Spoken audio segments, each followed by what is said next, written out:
السلام عليكم ورحمة الله تعالى وبركاته. أهلا ومرحبا بكم من جديد في درس جديد. درس اليوم سوف نتعرف عن الفرق ما بين A avec ET و A avec EST. بالنسبة ل A avec EST فهي le verbe être، الفعل يكون، وتستعمل مع الضمير المذكر الغائب هو il، وتستعمل مع الضمير المؤنث الغائب اللي هو هي elle. أمثلة: elle est triste، elle est هي triste حزينة، elle est triste. الجملة الثانية: il est malade، il est هو malade مريض. هنا le verbe être اللي هو est يمكن تعويضها ب était. تصبح الجملة الأولى elle était triste، elle est triste بمعنى هي حزينة، elle était triste هي كانت حزينة.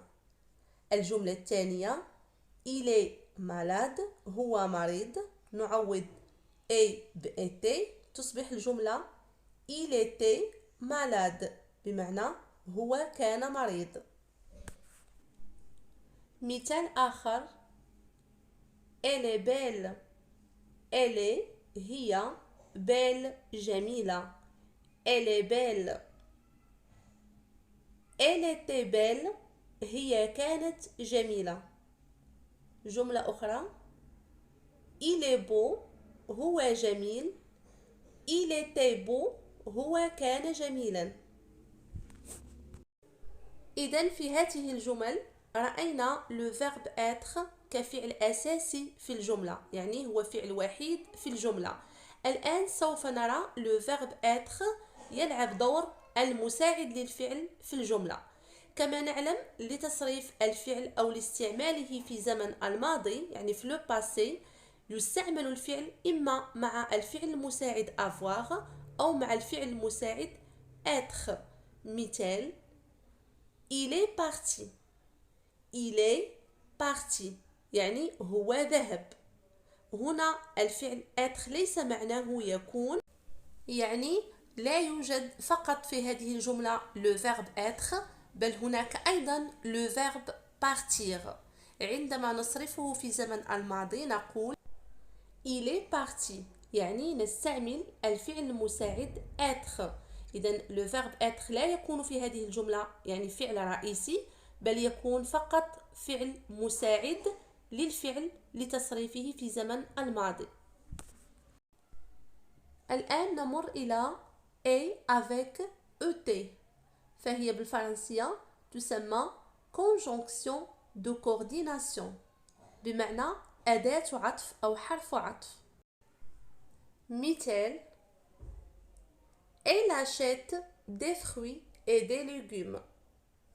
elle achète بمعنى هي اشترت des fruits فواكه et des légumes وخضر. الجملة الثانية: كريم et Omar jouent dans le jardin. كريم وعمر يلعبان في الحديقة. إذن كما تلاحظون هنا A avec ET فهي تربط ما بين الكلمتين أو ما بين جملتين، ويمكن تعويضها ب puis. elle achète des fruits بمعنى هي اشترت فواكه، puis des légumes ثم خضر. وكإضافة لدينا أيضا A avec ES، فهي تستعمل مع الضمير أنت أو أنت. مثال: tu es belle، tu es belle أنت جميلة. أو نقول tu es beau أنت جميل. belle تستعمل مع المؤنث أنت تعني جميلة، beau تستعمل مع المذكر وتعني جميل. إذن A avec ES تستعمل مع الضمير أنت أو أنت tu. والآن نمر إلى تطبيق لفهم الدرس جيدا. إذا نستعمل A avec EST أو نستعمل A avec ET أو نستعمل A avec ES. لدينا الجملة الأولى Elle a une fille et un garçon. هنا لن نستعمل A avec ES لأنه ليس لدينا الضمير tu أنت. إذا بقيت A avec EST و A avec ET.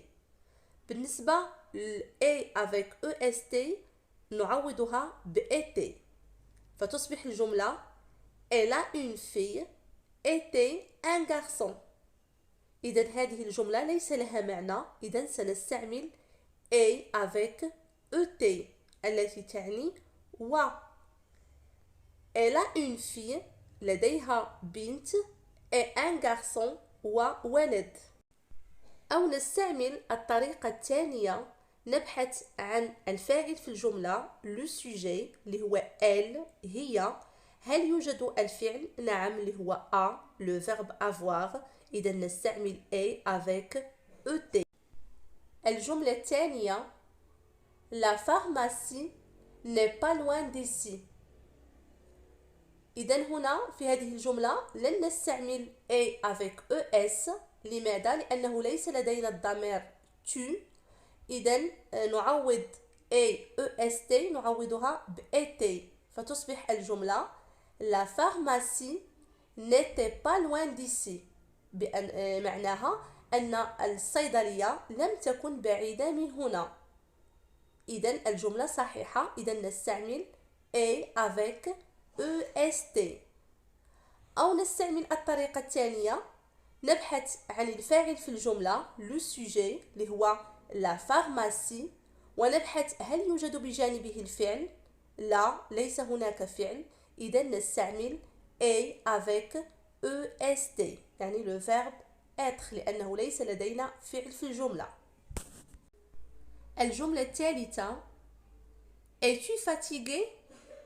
إذا هنا لدينا le pronom tu الضمير tu. إذا نستعمل A avec ES. Es-tu fatigué؟ هل أنت متعب؟ الجملة الرابعة Sa sœur est grande. في هذه الجملة ليس لدينا الضمير tu. إذا لن نستعمل A avec ES. إذا نعوض EST نعوضها ب ET تصبح الجملة Sa sœur était grande يعني أختها كانت كبيرة. إذا الجملة صحيحة. إذا نستعمل A avec EST. أو نبحث الطريقة الثانية كما قلنا، نبحث عن لو سوجي الفاعل اللي هو sa sœur. هل يوجد بجانبه الفعل؟ لا. إذا نستعمل le verbe être A avec EST. آخر جملة Je prends ce médicament le matin et le soir. هنا نعوض A avec EST نعوضها ب ET تصبح الجملة Je prends ce médicament le matin et le soir. إذا هذه الجملة ليست صحيحة. إذا سنستعمل A avec ET. Je prends ce médicament le matin et le soir.